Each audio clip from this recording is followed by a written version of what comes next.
How was the Tanishq brand launched in India? What were the mistakes made by Tanishq? How did Tanishq come back from these mistakes? And what are the lessons we can learn from Tanishq's mistake? Let's find out in this video. So how was Tanishq launched? In the 1990s, Tata's Titan brand was doing extremely well in the watch industry. It had just replaced HMT as a market leader, and it had changed the customer's preference from the old mechanical watches to new quad-based technology watches. So it was doing quite well, it was leading the market. But the new quad-based watches they were very expensive to produce, and they needed expensive raw material which was to be imported from the West. And in those days, India was facing a major forex crisis, due to which Titan was finding it very difficult to import its raw materials. And one way to fight this crisis was to increase your gold reserves. So this gave Tata the idea of entering the gold jewelry market. Entering the jewelry market would help Tata achieve 4 different objectives. Firstly, the jewelry business would assist Titan's watch business by enabling them to import their raw materials. Secondly, the Tatas noticed that in the West, gold and watches were bought together as fashion accessories, and they wanted to start a similar trend in India as well. Thirdly, there was no gold brand. There was no national retail brand which used to sell gold. There was no branded gold jewelry being sold in India, and this would give Tata a first mover advantage. And lastly, Tata wanted to leverage the trust they had developed with the customers through their Titan brand. Tata launched Tanishq as a sub-brand of Titan in the year 1994, and also as India's first ever retail jewelry brand. And Tanishq was launched as a result of a collaboration between Tata and the Tamil Nadu Development Corporation Limited. The first retail store of Tanishq was opened in Chennai in the year 1996. So finally, Tanishq was launched in India, but it was not an instant success. Tanishq made a number of mistakes. The first mistake made by Tanishq was that it started off by offering 18 karat gold in India. Now, why did it do it? Why did it offer 18 karat? Because in the West, Tatas had noticed that 18 karat was a more popular choice in the Western audience, and it was solely because firstly, the 18 karat gold was scratch proof. Secondly, it was sturdier, so it was more compatible for jewelries which involved carving of gems and stones. And thirdly, since it was less expensive, the Tatas expected the Indians to buy 18 karat gold in larger quantities. But the main point which was missed by Tanishq and Tatas over here was that in India, gold was not purchased just for personal consumption. Gold till today is still purchased as a source of investment, as a storage of value, as a status symbol, as a symbol of wealth, and it is also central to a lot of traditional Indian customs. And hence people always preferred going for the purer form, which was 22 karat. They looked at the purity and not at the design, and they did not mind paying extra for it as long as the gold was more pure. So this was the first mistake. This mistake went on for 5 years, and Tanishq had to incur heavy losses, and its losses had crossed more than 150 crores, and Tanishq was on the verge of shutdown. But after 5 years, finally Tanishq switched to 22 karat gold in order to woo more customers in, and but this was still again not very helpful. The sales did not pick up. Now, after doing market research, the Tanishq team found that people were not coming in. Why? Because in India, there was a trust factor which was involved in the buying and selling of jewelry, and due to this trust factor, the average Indian family trusted only their traditional family jewelers, local jewelers, as opposed to a brand.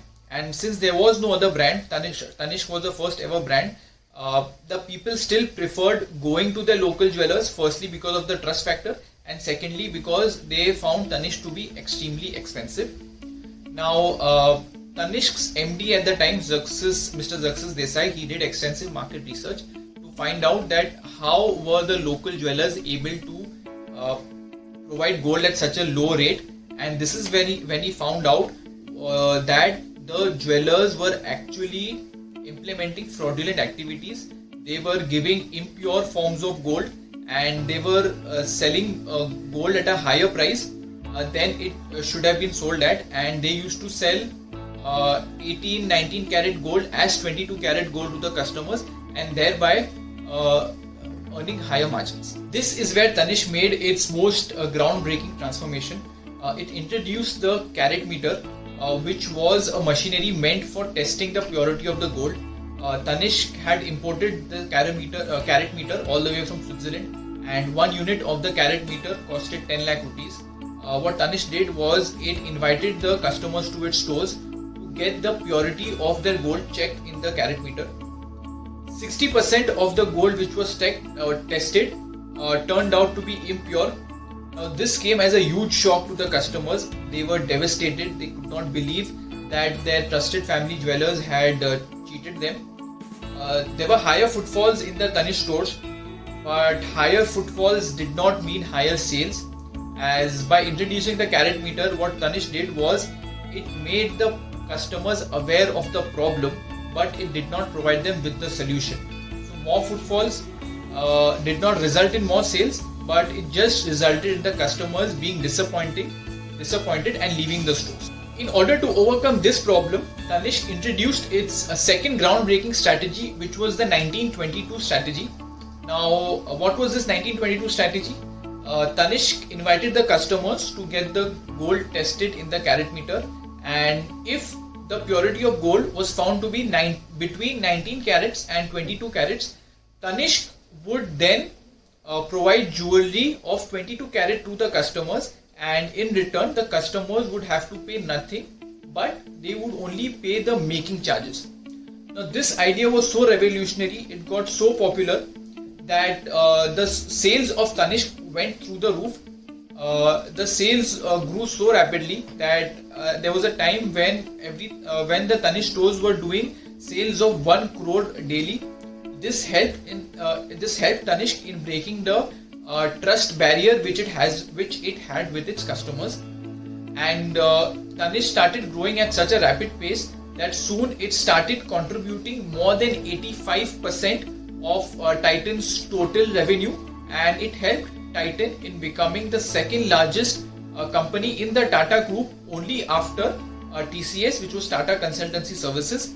And the increased popularity of Tanishq led to the introduction of many sub-brands such as Mia, Raga and Zoya, and each brand catered to its own specific group of customers. So what are the lessons we can learn from Tanishq's success story? Lesson number 1 is that there is always a difference between what you think the customers want and what the customers actually want. So it is always better to study the market thoroughly before entering into the market.